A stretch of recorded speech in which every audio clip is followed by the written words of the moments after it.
Bonjour à tous, ravi de vous retrouver pour cette conférence de presse de la troisième manche des Ultimate Finals. C'est bien sûr le Prix de Paris Marathon Race. Ça va être magnifique, une course de longue haleine qu'on attend toujours avec une grande impatience. Des invités avec nous ce matin, je vous les présenterai dans quelques instants. Bienvenue à tous les journalistes qui sont avec nous également et bienvenue à vous qui nous suivez sur le Facebook Live du Trot, sur le Facebook Live également d'Equidia et de Province Course. Voilà, ravi de vous retrouver ce matin. On va apprendre, je l'espère, beaucoup de choses en vue de cette magnifique course. Avant toute chose, écoutez, je vous propose que nous regardions ensemble ce qui nous attend dans 3 jours, ici à Vincennes. Image. Prix d'Amérique Races The Turf. C'est l'heure de l'ultime combat. Après les victoires de FaceTime Bourbon dans le Prix d'Amérique Legend Race. Le phénoménal, le nouveau grand champion FaceTime Bourbon. Et de Delia Dupomereux dans le Prix de France Speed Race. Delia Dupomereux qui vient chercher FaceTime Bourbon. Place au Prix de Paris Marathon Race. 4150 mètres d'effort pour terminer la compétition en beauté. Dernière manche des Ultimate Finals, Prix de Paris Marathon Race. Dimanche 28 février à l'hippodrome Paris-Vincennes. Toutes les infos sur prixdameriqueraces.com. Voilà, ça donne envie de voir les compétiteurs s'affronter sur la piste et ce sera donc dans 3 jours. Et tout de suite, je vous propose d'accueillir un premier invité qui est avec nous ici à Vincennes. Eh bien, c'est Thierry Duval-Destin. Bonjour, Thierry Duval-Destin nous rejoint. Voilà, bonjour Thierry. Bonjour. Voilà, installez-vous. Et puis avec nous également, je vais vous les présenter, ils sont sur la route, en train de travailler, mais ils sont quand même là. Sébastien Garato, que je vois dans son camion ou sa voiture. Bonjour Sébastien. Voilà. Vous allez bien? Oh, vous avez une bonne tête, Sébastien. ça va. Ouais, ça va? Ça va, vous êtes bien. Non, c'est Isabelle de l'AFP. Alors, il faudrait couper Isabelle de l'AFP qui vous dit bonjour. Et Sébastien, on vous laisse Et ton ouvert. FaceTime? Ah, alors là, on a une petite conversation à part. Vous m'entendez bien, Sébastien, sinon, ça va? Allô? Oui, vous m'entendez bien? Tout va bien? Ah, la technique, c'est pas top. Hein. Ah, il y a un problème avec l'AFP, apparemment. Bon, on va couper l'AFP et on garde avec nous Sébastien. Avec nous également, Pierre Vertruis. Pierre Vertruis, bonjour Pierre, qui est également sûrement en train de travailler. Alors, on fait un petit signe. Pas de micro. Il est en train de se connecter. Et puis avec nous, Junior Gelpa. Junior Gelpa qui lui doit être connecté. Voilà, Junior que je vois en train de brancher sa caméra. Bonjour Junior. Voilà, il est avec nous également. Bon, il est là et je pense qu'on va l'avoir avec nous dans quelques instants. Vous le voyez, et les professionnels travaillent, mais ils essaient quand même d'être avec nous pour ce moment. Et puis avec nous, ce matin, on aurait aimé avoir Sylvain Roger, mais il ne pouvait pas être là pour Delia Dupomereux, car il avait du travail et il était en plus dans une zone où ça ne passe pas toujours très très bien. Et puis également, Jean-Michel Bazir nous a fait part de son regret de ne pas pouvoir être là non plus, mais Jean-Michel est sur la route actuellement, on le remercie. Voilà, j'ai vu Junior Gelpa qui est là, et je vous propose que nous avancions. Thierry, je vais me tourner vers vous. On voit qu'on est en train de régler des petits soucis techniques. Un mot sur Flamme. Elle est extraordinaire parce que c'est vrai que cette année, on l'a vue au top au trot monté, excellente au trot attelé. Comment va-t-elle? Écoutez, elle va bien. Elle a travaillé ce matin à la maison avec Théo. Moi, j'avais un vieux cheval devant, Elino Bilou, et on a travaillé surtout sur une piste fouillante ce matin. On a fait pas trop de vitesse, on a fait du cardio, pas mal. Elle est pas mal. Bon, on en reparlera plus en détail tout à l'heure, mais c'est vrai que ça va être intéressant de voir comment vous la sentez, parce qu'elle est capable sûrement dimanche encore de réaliser une grande performance. Ce que je voulais vous proposer maintenant, c'est de regarder ce qui s'est passé l'année dernière dans ce Prix de Paris Marathon Race. Regardez, on va revivre les 500 derniers mètres de la course. Bientôt la sortie du tournant final. Bélina Josselin qui vient maintenant à hauteur de Chicajude. La tenante du titre qui accélère, Bélina Josselin dans le tournant final. Ça y est, la course est lancée. Jean-Michel Bazir qui tente de se sauver. Il lance tout là dans la bataille. Il faut essayer de se détacher à l'entrée de la ligne droite. En deuxième position, il y a Chicajude. Tony Joe lutte pour les places avec Delia Dupomereux. Est-ce qu'elle va tenir, la tenante du titre, la ballerine, la princesse de Vincennes, Bélina Josselin qui a toujours l'avantage. Delia Dupomereux qui finit bien. Tony Joe également. Mais elle tient bon. Elle va remettre ça dans le Prix de Paris. Paris, formidable. Bélina Josselin qui triomphe. Tony Gio est deuxième, à distance c'est serré pour la troisième place avec Delia Dupomereux et côté corde également Kalaska Diez. Voilà, on vient de voir ces images. Alors, Sébastien, on vient de voir les images de l'année dernière. Tony Gio avait été excellent l'année dernière.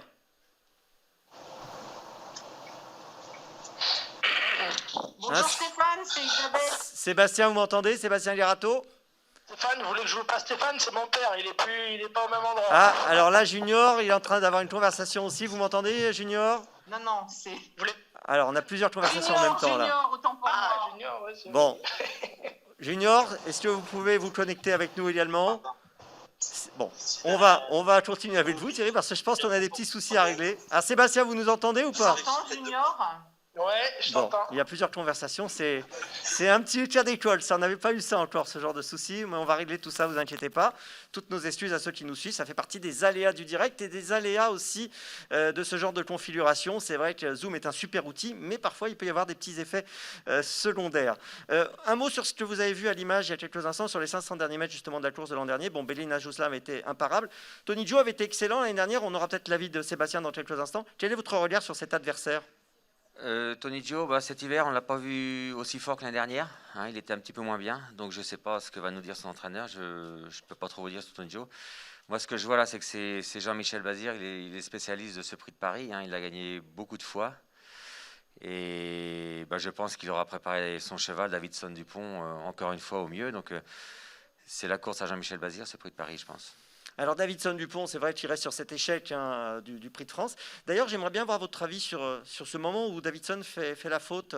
Quel est votre regard là-dessus? Bah, disons qu'on voit que l'année d'avant, il avait fait la faute aussi dans le Prix de France avec Franck Ouvry.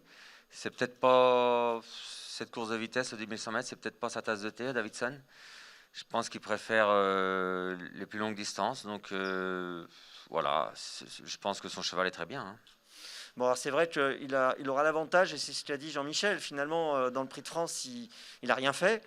Donc il arrive avec un peu de fraîcheur. C'est important aussi en fin de meeting.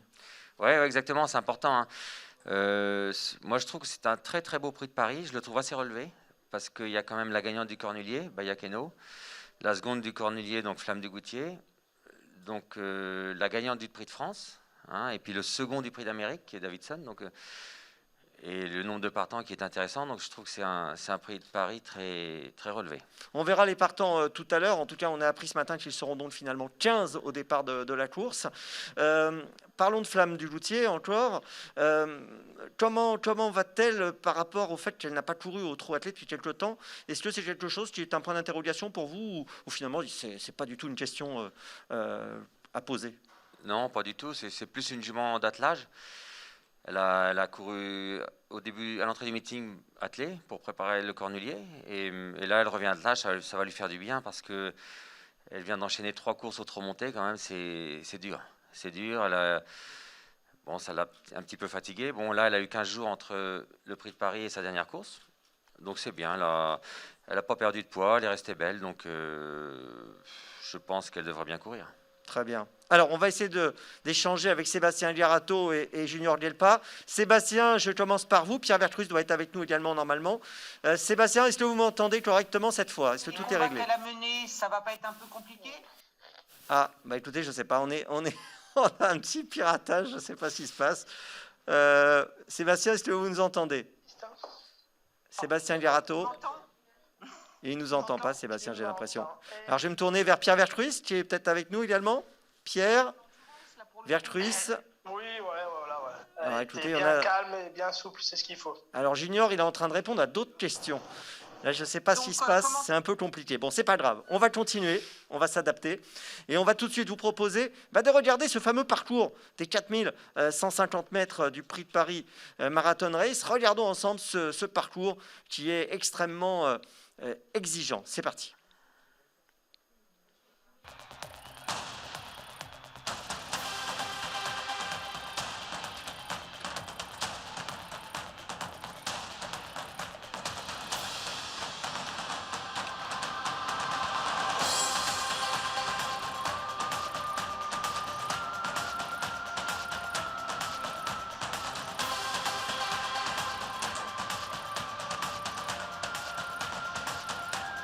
Alors on voit ce parcours.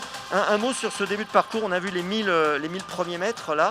À votre avis, comment les choses peuvent se jouer, Thierry, dimanche? Vous avez le sentiment que ça va être très tactique, qu'il va y avoir beaucoup de rythme? J'ai gagné une fois avec Prince GD et je pensais que ça partait pas très vite cette course, mais en vérité ça part très vite. Très vite au départ, et puis après ça se calme pas mal normalement. Donc le deuxième tour, en revanche, ça risque de redémarrer. À quel moment vous pensez que ça peut redémarrer? Là où on est au 1500, c'est à ce moment-là que ça va commencer à remonter en pression? Non, moi je dirais qu'il n'y a pas vraiment de règles. Chacun des fois vient se placer parce qu'il veut avoir la corde ou il veut avoir un dos. Il n'y a pas de... Ça se court peut-être jamais pareil, un prix de Paris. On voit ici les 500 derniers mètres et ensuite on foncera vers la ligne d'arrivée. Nous connaîtrons le vainqueur donc, de ce prix de Paris Marathon Race. Concernant justement les qualités qu'il faut pour gagner cette course, bien sûr de la tenue, du fond principalement, mais y a-t-il d'autres choses qui vous viennent, Thierry? Bien sûr, il faut des chevaux assez calmes, quoi, parce qu'ils peuvent être déréglés par les deux tours. Et il faut des chevaux assez froids normalement, hein, qui ne soient pas trop tendus au départ.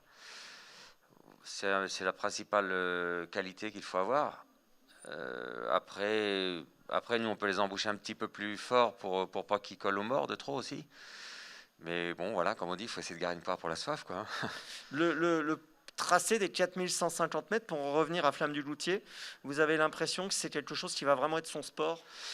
Bah, disons que pourquoi pas. Après, on se fait plaisir aussi. On se fait plaisir. Je fais plaisir à Théo parce qu'il l'a super bien drivé dans le Critérium des 5 ans. C'est là que ça a été l'élément déclencheur pour la jument. Et puis, il s'en occupe bien le matin. Et voilà, moi, ma jument, je la vois être dans le quintet, j'espère en tout cas. Voilà, on rappelle qu'il y aura un quintet sur cette course, qui est bien sûr une très très bonne nouvelle. Le trophée est là, en tout cas, il est à portée de main pour vous, Thierry, le fameux trophée du prix d'Amérique Racing Auteur Prix de Paris Marathon Race. Alors, toutes nos excuses encore pour les petits soucis techniques que nous rencontrons ce matin avec Zoom. À chaque fois, ça marche très très bien. Puis là, je ne sais pas, il y a eu des petits soucis. J'ai le sentiment en fait qu'il y avait des journalistes qui posaient peut-être des questions en même temps à Sébastien Garato et Junior Delpa. Je ne sais pas si Pierre Vercruysse a pu se connecter depuis tout à l'heure, mais j'ai l'impression peut-être que les choses sont rentrées dans l'ordre. Est-ce qu'on peut me confirmer que c'est rentré dans l'ordre ou pas? Si on va tenter. On va tenter. Junior Delpa est avec nous, Sébastien aussi, je les vois, mais c'est un peu frustrant parce qu'on les voit mais qu'on n'arrive pas à échanger avec eux. Alors je me tourne vers Sébastien Garato. Sébastien, est-ce que vous êtes là? Est-ce que vous pouvez nous parler? Are you with us? You are with us. Je vous entends là. Ah, il nous entend. Alors Sébastien, restez avec nous, ne répondez plus à personne, Can you say a few words? parce Can qu'on you a say a few words? d'autres voix sur la ligne et on ne sait pas trop ce qui se passe. Alors parlons avec vous. Comment vont vos chevaux, Tony Gio et Cara Williams? Horses, Tony Gio and Cara Ils Williams. vont bien. Maintenant, Answer c'est by pas Mr. la première Gorato. fois, donc on va essayer de They are prendre quite une 5 well. They are place, fine. voilà. Well, not maybe we. Alors Sébastien, on vous entendait, mais on ne vous entend plus. Twice second. Oh, Sebastian, you. Oui, Can't hear you properly. excusez-nous Sébastien, on essaie de régler nos petits soucis techniques. Allez-y, oui, reprenez si ça ne vous ennuie pas, je suis désolé. Si vous pouvez reprendre votre réponse concernant Cara Williams et Tony Gio. Could you answer again? Oui, allez-y. Ouais, mais j'ai Tony Gio et Cara Williams, c'est des secondes chances. Donc on va essayer de prendre des Second 5e places chances. ou des 10e places. D'accord, des places pour les deux chevaux. Voilà. Après, Tony Gio, il a déjà fait 2 fois deuxième de ces courses-là. Il est assez surprenant des fois. L'année dernière, il avait bien couru, mal couru tout l'hiver. Il avait fait deuxième du Prix de Paris. Donc on espère qu'il se réveille dimanche pour le Prix de Paris. Voilà, c'est ce que j'allais vous dire. On a vu tout à l'heure la course de l'an dernier. Il avait été excellent derrière Bellina Josselin, Tony Gio. Ouais, ça fait 2 années d'affilée qu'il finit deuxième de cette course-là. Donc peut-être qu'il aime bien les 4000 mètres. Je Maintenant, demandais... il est bien et au fond, il court mal. Donc c'est un peu embêtant. Je demandais à Thierry du Val d'Estaing il y a quelques instants, selon lui, quelles étaient les principales qualités pour briller dans cette course. Quel est votre avis sur ce sujet? Quel est votre avis sur cette question, Sébastien? Sebastian, what do Je you vois un think cheval of qui ne that? tire pas du tout. What's your opinion? Et il faut quand même un bon sprinter. Parce Ouais, que oui, souvent, mais- on se joue sur un sprint à la fin. Donc il faut un cheval qui respire bien et qui est 500 mètres très très vite. J'ai une autre question que je voulais vous poser aussi sur cette édition 2021. Quel est, selon vous, le cheval de la course avant le coup, comme ça, quand vous regardez les 15 partants? Est-ce qu'il y a un cheval qui vous semble sortir du lot? Le cheval à Jean-Michel Bazir, à Davidson Dupont. Hein. Il a quand même fait second du Prix d'Amérique. S'il est dans cette forme-là, il va être dur à battre. Ouais, vous partagez l'avis de Thierry hein, là-dessus. Vous avez le sentiment que c'est vraiment le cheval à battre dimanche. Un mot également, Sébastien, sur, même s'il ne sera pas au départ dimanche, comment va FaceTime Bourbon? FaceTime va bien. Il s'est bien reposé depuis une semaine. Là. Et puis là, je vais commencer à leur travailler pour le prix de sélection dans une semaine. Très bien. Vous restez avec nous, Sébastien. Je vais me tourner vers Junior Djelpa qui est avec nous également ce matin. Junior, vous nous entendez bien? Oui, bonjour. Bonjour à vous. Voilà, tous les problèmes sont résolus. C'est une bonne chose. On a eu des soucis de son il y a quelques instants. Donc, merci d'être avec nous. Bayakeno, Thierry Duval-Destin en parlait et disait que voilà, c'est elle qui a gagné le Cornulier devant Flamme du Loutier. Elle aussi s'est montrée vraiment tenace et sérieuse depuis le début du meeting. Comment va-t-elle et comment abordez-vous ce prix de Paris Marathon Race? Elle va très bien, c'est pour ça qu'elle sera au départ dimanche. C'était pas forcément prévu qu'elle court, j'avais plutôt dans la tête de courir le Côte d'Azur, le Critérium. Mais elle est restée vraiment très bien et elle aime bien courir à 15 jours, donc c'est pour ça que ça faisait 4 semaines sans courir avant un Critérium, ça faisait un peu long, et puis là, elle est vraiment restée super bien au travail, donc à cet âge-là, quand ils sont bien, il faut en profiter. Alors concernant le tracé des 4150 mètres, on se posait la question il y a quelques instants quand on regardait le parcours, de se demander comment la course allait se courir. Est-ce qu'aujourd'hui, Junior, vous avez déjà une idée sur la manière dont vous voulez tracer ce parcours des 4150 avec Bayakeno, ou finalement vous verrez ça une fois que la course sera lancée? Non, on avise toujours, on a toujours des petites idées avant la course, mais ça se passe pas tout le temps comme on veut, donc il faut avoir une petite idée, mais pas complètement définie. Il faut aussi faire parler l'instinct sur le moment et prendre les décisions qu'il faut au bon moment, donc on verra sur le coup, mais c'est sûr qu'il faudra surtout que la jument soit bien calme et qu'elle respire bien. Oui, 4150 mètres, quel est votre regard sur cette distance par rapport à elle? Est-ce que c'est quelque chose où vous dites, bon, il n'y a pas de problème, ça va bien se passer, ou est-ce que c'est une vraie question? On avait fait l'arrivée il y a 2 ans de ce prix de Paris, en ayant fait fort le premier tour. Donc, non, la tenue, à la base, elle avait beaucoup de tenue, pas du tout de vitesse. Et avec l'âge, elle a pris beaucoup de vitesse aussi, et puis elle a gardé sa tenue, donc c'est très bien. Il faudra juste qu'elle soit bien calme, qu'elle respire bien, et c'est tout. J'ai posé une question à Thierry et j'ai posé également une question à Sébastien. Je leur ai demandé à tous les deux quel était pour eux le cheval peut-être un peu qui ressortait un peu naturellement pour eux dans la liste des 15 partants. Quel est celui que vous craignez? C'est la même question que je vous pose. Oui, Davinson, il sera sûrement favori, c'est sûr. Maintenant, j'en fais pas un épouvantail non plus. C'est un super cheval et tout, ça c'est clair. Il va être sûrement très bien préparé aussi. Mais mine de rien, il va falloir quand même qu'il nous rassure un peu, parce que la dernière course, il est parti très vite, il est tombé léger dans la descente et c'est jamais trop bon signe avant une grosse course comme ça. Et lui aussi, il faudra qu'il soit bien calme, bien détendu, parce que la dernière fois, il était pas mal assez sur le gaz. Donc avant le coup, lui, il paraît le cheval forcément le favori de la course, mais c'est pas FaceTime Bourbon, quoi. Il est pas imbattable. D'accord. Merci. Restez avec nous, Junior. On va se tourner vers Pierre Vercruis qui est avec nous également ce matin. Bonjour Pierre, merci d'être avec nous. Voilà Pierre Vercruis qui est avec nous également pour cette conférence de presse et qui sera associé à Moni Viking. Donc Pierre, je pense qu'on va le voir apparaître. Je le vois en petit, mais on va le faire grandir. Voilà, il est là, Pierre. Ça va, Pierre? Vous allez bien? Ah, faut brancher votre micro. Faut juste déclencher le son. Vous avez la petite touche son à déclencher devant vous, je pense. Parce que là, on dirait plutôt The Artist. Là. Voilà. Alors, oui, il y a le petit bouton son sur lequel il faut que vous appuyez, Pierre. Vous avez coupé le son là pour l'instant. Faut cliquer dessus. Voilà, c'est bon là. On vous entend.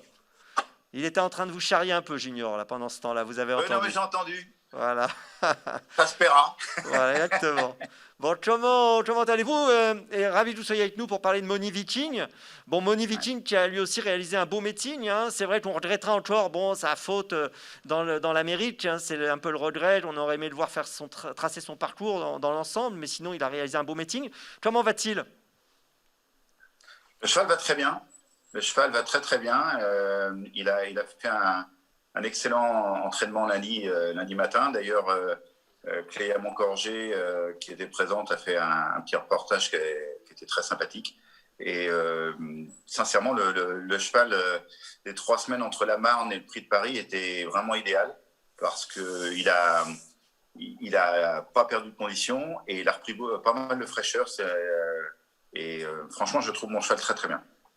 Est-ce que ce tracé des 4150 mètres est un tracé où vous vous dites, tiens, ça devrait bien lui plaire et il est capable d'être excellent sur ces longues distances? Quel est votre sentiment là-dessus? Mon sentiment, en fait, il est facile à développer dans le sens que si vous regardez les performances du cheval, il a gagné 2 groupes 1, ou du moins un groupe 2 et un groupe 1 cet été dans les pays nordiques, le Avistoria et le Harper. Dans des temps records, sur des distances supérieures à 3000. Donc, bien que ce soit des pistes de 1000 mètres, c'est quand même excellent quand vous marchez 11 sur ce genre de distance. Et auparavant, à Vincennes, il a gagné plusieurs épreuves, même si c'était dans des catégories inférieures, sur 2008 de la grande piste, dans des excellents chronomètres également. Donc, c'est un cheval qui a beaucoup plus de tenue que de vitesse. Et j'ai toujours pensé que si on devait courir une belle avec une chance de participer vraiment à l'arrivée, c'était le Prix de Paris. Alors dimanche, il y a 15 partants. On évoquait le fait que cette édition finalement était... on a 2 chevaux qui ressortent forcément un petit peu. On évoquait Davidson Dupont et Delia Dupomereux, mais c'est vrai qu'on a quand même un lot qui se tient bien. Quel est votre regard sur les partants? S'il y a un cheval qui attire votre regard plus qu'un autre parmi vos adversaires? Déjà, je trouve que c'est génial que le Prix de Paris ait fait le plein, parce qu'on va avoir un magnifique tiercé, quintet, et j'espère que beaucoup de joueurs vont y participer. Et c'est comme l'a dit Jules tout à l'heure, c'est plus ouvert qu'il y paraît, parce que il y a plein de bons chevaux qui restent tous sur des performances excellentes. La jument de Thierry, qui est assis à côté de vous, elle a fait un hiver extraordinaire, et si elle est là... c'est que Thierry pense qu'elle a encore une très bonne chance. La jument junior, on n'en parle même pas. Elle a gagné Cornulier, elle a répété dans toutes ses courses, c'est fabuleux. Davidson, moi, à mon avis, il s'est loupé l'autre jour, mais Jean-Michel Bazir, c'est pas le genre de gars à se louper 2 fois de suite. Et puis, on peut tous les citer les uns après les autres. Ils ont tous des qualités et une forme vraiment optimale en cette fin de meeting. Moi, je pense que c'est très ouvert et c'est ce qui va faire une belle course parce que tout le monde va y croire. Ouais. Donc, vous dire plus un concurrent qu'un autre, non, moi je pense qu'on peut s'orienter sur une surprise. Enfin, ce qui ne sera pas vraiment parce que on va dire que la majorité des concurrents saura une chance, mais non, voilà, je ne me risquerai pas à donner un cheval plus qu'un autre. Ouais, en tout cas, c'est vraiment un beau plateau avec tous ces chevaux que vous avez cités, Delia Dupomereux, puis Diable de Vauvert qu'on va retrouver, qui n'a pas couru depuis l'Amérique, qui est également un cheval qui devrait apprécier cette longue distance, lui qui, on le sait, finit toujours très très bien ses courses.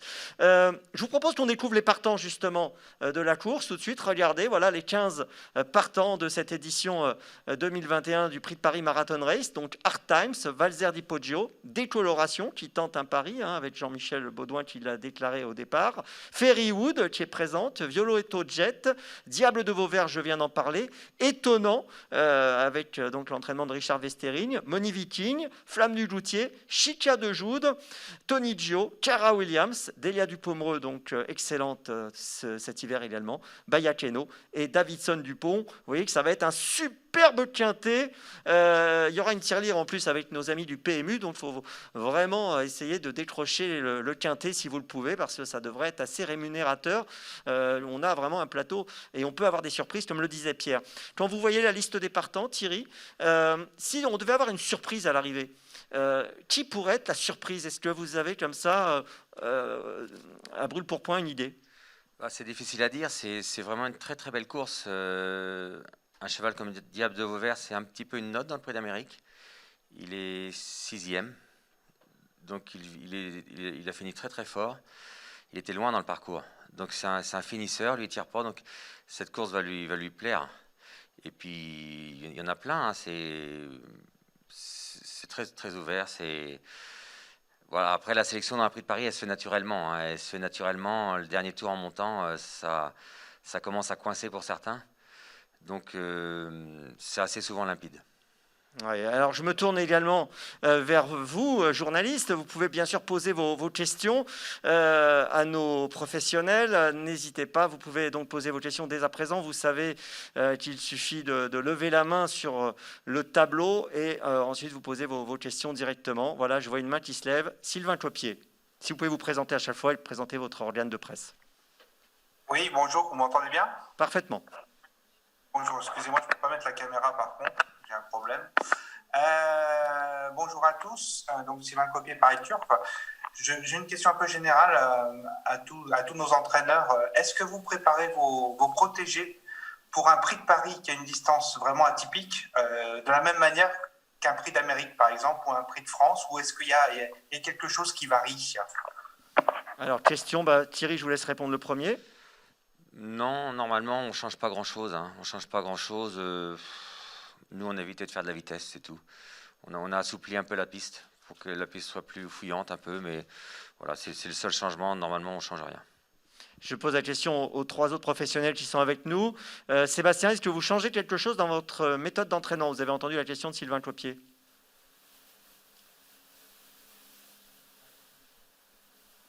Alors Sébastien, il faudrait mettre le son, je pense qu'on ne vous entend pas. Voilà, allez-y. Bon, hein? Oui. Non, je disais, je ne change pas grand-chose. On peut changer quelque chose, des fois, quand c'est 2100 mètres, on les réveille un peu plus, mais quand c'est les longues distances comme ça, il ne faut peut-être pas trop entre guillemets, les allumer. Il faut plutôt qu'ils soient bien calmes et qu'ils respirent bien. Même question pour Junior.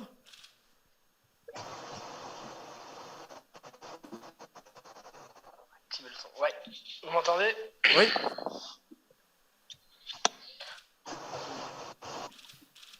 Moi, oui, j'ai changé les 15 derniers jours, j'ai changé complètement sa façon de travailler par rapport à d'habitude.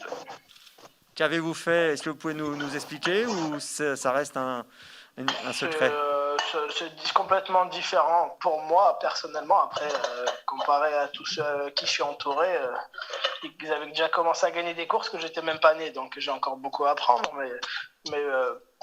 Donc pour moi, je prépare pas la même course d'un 2100 qu'un 4000 mètres.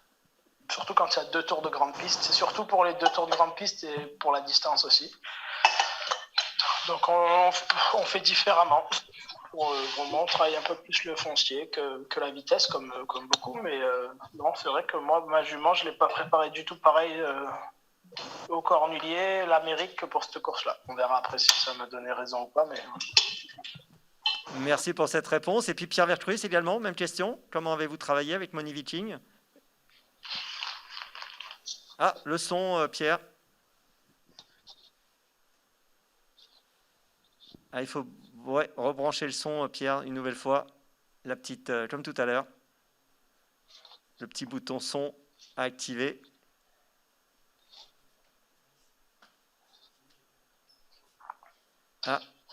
Ah ouais, c'est bon, Pierre. C'est bon. Oui, c'est bon. Bien, comme Thierry ou Sébastien, on n'a pas changé grand-chose.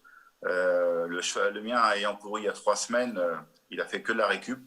Et voilà, il a déjà couru 5 fois cet hiver, il est archi prêt. D'accord, donc rien de différent, vous avez simplement entretenu sa forme, tout simplement. Oui, voilà, la forme, le moral. Le moral, il l'a jamais perdu, donc ça, c'était facile à faire. Et puis, vraiment rafraîchir, quoi. On est en fin de meeting, et je dis, il a couru les 4B, il a couru l'Amérique, il a couru la Marne. Après, il ne faut pas tomber dans ce qu'on appelle le surentraînement, quoi. Et si vous regardez sur Internet, des fois, je m'amuse à regarder un peu les entraînements des sportifs humains. Et quand vous préparez un marathon, les derniers entraînements, ils en font de moins en moins pour justement accumuler pas mal de fraîcheur parce que le marathon, on est vite sur la réserve et il faut la faire durer. Il y a une question que je voulais vous poser également sur le déroulement de la course, Pierre. Vous avez le sentiment que ça va être une course très tactique dimanche ou ça peut être une course qui va vite d'un bout à l'autre? Comment vous imaginez le déroulement des opérations avec 15 partants? Déjà, on espère que ce ne sera pas comme l'année dernière ou l'année d'avant où il y a eu 3 faux départs, ce qui est un peu dommage. Tout le monde s'énerve, les chevaux en premier. Donc, j'espère qu'on partira du premier coup. Après, on sait bien, on n'a pas toujours la position qu'on veut en partant. Donc, forcément, il y a des mouvements et c'est ce qui donne de l'intérêt à la course. J'aime pas trop le fait que les gens pensent que le premier tour est un tour de chauffe.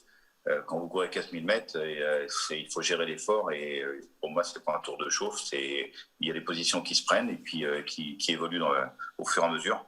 Donc, je pense que ça va être comme les autres années. Il va y avoir du mouvement et puis il y a toujours une attaque quelque part. Donc, non, ça devrait être une course assez passionnante. Merci. Autre question, n'hésitez pas à poser vos questions dès maintenant. Même principe, vous levez la main. Voilà, allez-y, Kevin, si vous pouvez vous présenter et également le titre de presse. Nayoun du journal Le Parisien. J'ai une question un peu pour tous les drivers et entraîneurs pour la course. Les chevaux sont plutôt mécanisés pour aller sur un seul tour de piste. Là, il y en aura 2. Est-ce qu'il y a un élément que vous laissez pour vous pour permettre justement de ne pas les mettre en route au moment où la course se lance? Est-ce qu'il y a vraiment un élément qui rentre en compte par rapport à cela? Est-ce que c'est le driver qui le fait ou est-ce que c'est le cheval qui doit être mécanisé par rapport à cela? Comment on s'adapte en fait à ça? Alors ça rejoint peut-être un petit peu la question précédente, mais Thierry? Disons que c'est au driver de régler un peu son cheval, l'embouchure de son cheval, et peut-être lui boucher les oreilles beaucoup plus aussi pour pas qu'il entende trop au début et bluffer son cheval un petit peu à l'inverse de d'habitude, quoi. Mais ça, c'est au driver qui sent son cheval au hit et qui se dit 1 heure après, je vais faire ci ou je vais faire ça, quoi. Voilà, après, nos chevaux, on les connaît bien, tous les chevaux sont à la main de leur driver, donc voilà, ça se gère assez bien. Ouais. Est-ce que vous avez le sentiment qu'on pourrait battre un record dimanche? Il y a eu plusieurs records battus cet hiver. Est-ce qu'on pourrait battre le record dimanche du Prix de Paris Marathon Race? Ça, je ne sais pas. C'est vrai qu'en ce moment, la piste, elle est vite, il fait beau, il fait doux. Et ça dépend comment ça se court, tout simplement. Une jument comme Chicajou, qu'on n'a pas encore parlé, elle est très dure. Elle a couru le Prix de Paris l'année dernière. Je ne sais plus ce qu'elle avait fait, mais elle peut imprimer le dernier tour toute seule devant. Donc, ça va dépendre de beaucoup de choses. Mais c'est vrai que voilà, le temps et la piste, vous l'avez dit, est propice peut-être à un record. Ça va être intéressant de regarder les aiguilles du chronomètre dimanche. Autre question, bien sûr. Voilà, je me tourne vers vous. Sinon, vous levez la main comme d'habitude. Et je pose encore une question à Thierry. Thierry, concernant ce rendez-vous tout à l'heure, Pierre Vertruys parlait des faux départs. C'est vrai que l'année dernière, ça avait été assez surprenant. Il y avait eu plusieurs faux départs. C'est difficile de prendre ce départ devant les tribunes, là où on part? Non, pas plus que ça. L'année dernière, je crois, si je me rappelle bien, c'était Davidson qui faisait un petit peu des petites manières. Il voulait plus retourner au départ avec Alexandre, je crois, si ma mémoire est bonne. Après, non, 15, ça fait du monde quand même. C'est pour ça que je vous pose la question. Voilà. 15, ça fait du monde. C'est vrai que là, d'habitude, il y a moins de partants que ça, souvent. Et là, 15, chacun va vouloir sa place. Ça va être dans les raquettes, ça va être chaud. Et chacun va vouloir une bonne place. Donc, en espérant que ça se passe bien quand même. Je vais me tourner vers Sébastien Lierato. Concernant le départ, est-ce que c'est quelque chose que vous appréhendez cette année pour vos 2 chevaux? Est-ce qu'il y a des consignes spéciales au moment du départ pour vos drivers? Pour Sébastien Lierato. Allô? Oui, Sébastien, on vous entend. Est-ce que vous avez des consignes spéciales pour le départ? Avec les chevaux, donc plutôt partir peut-être dans les dos et pas prendre de risques au moment du départ. Est-ce que vous pensez que c'est quelque chose... est-ce que c'est pas, quand on voit un parcours de 4150 mètres comme ça, est-ce qu'on peut se dire que finalement, le départ, il n'y a pas forcément besoin d'avoir le couteau entre les dents? Est-ce que c'est votre avis ou est-ce que vous avez le sentiment, au contraire, que le départ est aussi important sur cette distance que sur un parcours plus réduit? Vous m'entendez là? Oui. Ouais. Non, je disais, il faut pas prendre trop de risques quand même parce qu'il y a 2 tours de piste à faire et on a le temps de se placer, je sais pas, à 200 mètres après le départ ou 300 mètres après le départ, de prendre sa place. Donc il n'y a peut-être pas besoin de prendre trop de risques en partant. Oui. Après, moi je suis pas driver, donc c'est aux drivers de faire attention aussi. Et une dernière question que je voulais vous poser sur vos 2 chevaux, Tony Joe et Cara Williams. On a compris que c'était plutôt des outsiders. Néanmoins, est-ce que vous avez une préférence entre les deux? Une préférence sur les prix de Paris des 2 dernières années. Tony Joe a fait 2 fois deuxième, donc sur le papier, c'est lui qui a la meilleure chance des deux. Maintenant, on perd un peu à l'inconnu. C'est des chevaux qui ont beaucoup couru, qui ont beaucoup travaillé, donc ils sont peut-être un peu sur la fin. Mais Cara Williams a fait une très belle course dans le Bretagne, donc il faudrait qu'il répète cette course-là pour essayer de prendre un lot. Mais intrinsèquement, je pense qu'ils sont barrés par 3-4 chevaux quand même. Ouais, les chevaux dont on a parlé précédemment sûrement. Merci Sébastien en tout cas. Je me tourne également vers Junior. Junior, question concernant Bayakeno. Quel est votre regard sur la question qu'on évoquait il y a quelques instants, le départ? Quel est votre avis sur ce moment de la course? Est-ce que c'est un moment qui vous semble essentiel pour vous et Bayakeno? Non, pas essentiel.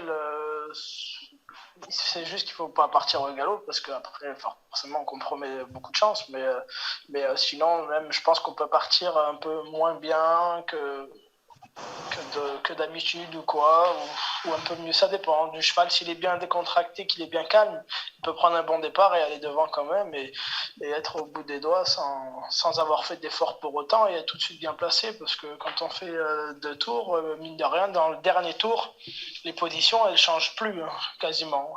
Du dernier tour de piste jusqu'au poteau, les derniers 2000, vous n'allez pas avoir les derniers qui vont passer premier, donc il faudra quand même que durant le premier tour, tout le monde va chercher sa place, mais il faudra quand même pas être trop loin et bien placé, parce que on peut sinon vite se faire piéger s'il y a une course en train ou quoi, on sait pas. Vous parlez de record peut-être aussi, mais s'il y a une course qui avance pas trop et que vous êtes dernier à un tour d'arrivée, ça va être mission impossible. Très bien, merci Junior pour votre regard sur ce moment de la course. Et puis Pierre va être notre dernier intervenant, Pierre Vertruis, bien sûr, à qui je vais poser une dernière question. Voilà Pierre, je pense que vous êtes avec nous. Comment vont se passer les derniers jours là pour Moni Viking, les 3 derniers jours avant la course? Je vous ai pas entendu. Laurent, il faut répéter la question. Oui, pardon, pas de problème. Je disais, comment vont se passer les 3 derniers jours pour Moni Viking avant la course?